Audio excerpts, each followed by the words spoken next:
Psychrometric chart बेटा हमें ये क्लियर कर देता है कि आपने इसके किस रीजन में ऑपरेशन करवाना है, आपने कौन सी कंडीशंस को मेंटेन करना है।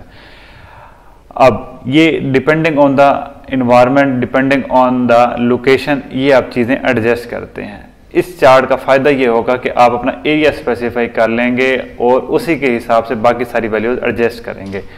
यहाँ पे एक रफ सा एस्टिमेट आपको दिया हुआ है इंडोर कंडीशन से मुतालिक विंटर और समर में।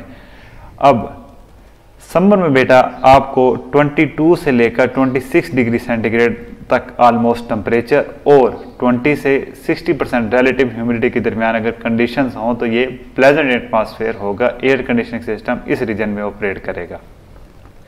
इसी तरह बेटा विंटर सीजन में, सर्दियों में तकरीबन टेम्परेचर होना चाहिए 20 से लेकर 24 डिग्री सेंटीग्रेड के दरमियान और रिलेटिव ह्यूमिडिटी अगेन 20 से लेकर 60% के दरमियान होनी चाहिए।